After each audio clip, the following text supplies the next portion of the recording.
TED Talks by Ted Schwerzler is brought to you by Bunyan Communications, providing fiber optic fast internet up to 10 gigabytes, TV, voice, IT, and their certified Apple Service Center. They're serving the Bemidji and Grand Rapids area since 1952.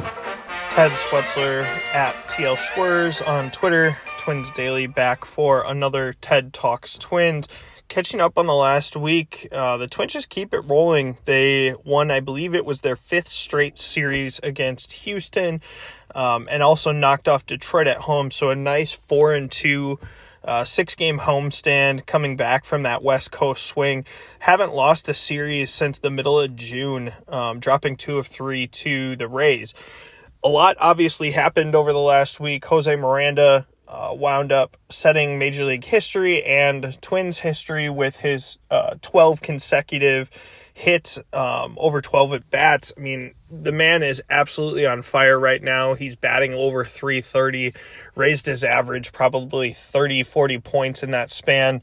It's been incredible to watch. Obviously, last year was a tough season for Miranda. He dealt with shoulder issues during spring training, never really got healthy, ended up having season-ending surgery.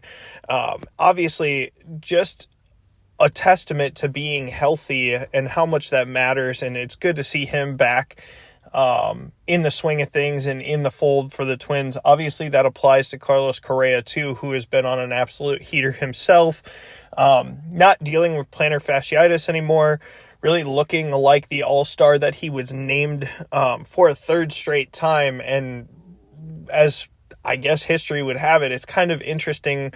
Correa has never been named an All-Star in a season in which he didn't then play for the World Series. So maybe that bodes well for the Twins this year, and they can replicate some of that Houston magic.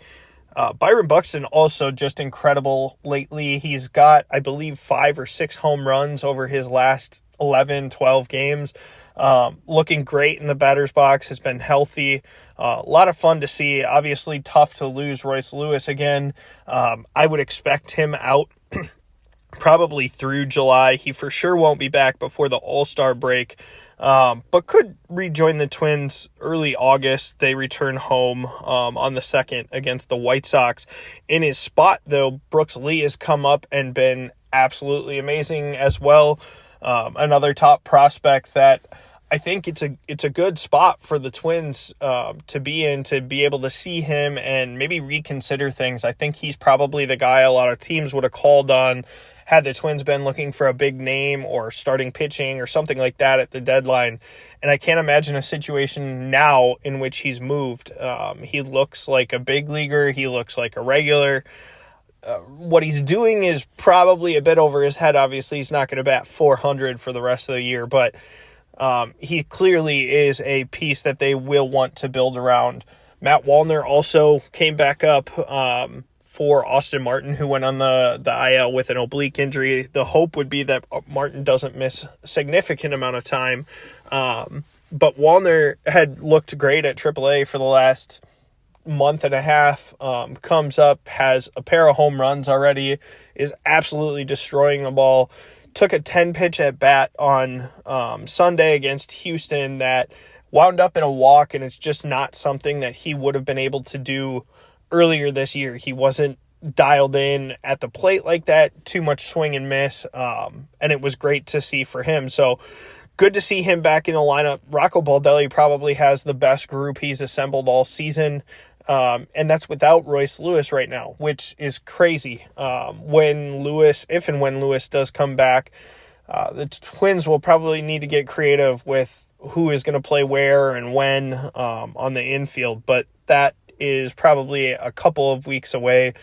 Brock Stewart recently started a throwing program and elevated from, just throwing and then live batting practice to a rehab assignment with the Saints that will start on Tuesday.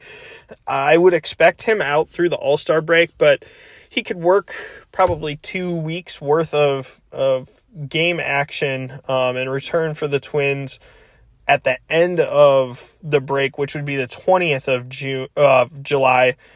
They're back home against the Brewers, and that could be a spot where Stewart gets back to the bullpen, which the Twins would definitely need. He's been one of their best relievers when healthy, so adding him back there with Jackson Duran would be massive. Minnesota has a soft landing spot until the All-Star break. Already took one from the White Sox, 2 more there, then a day off before ending with San Francisco. So we'll see how things go and catch up with you next week.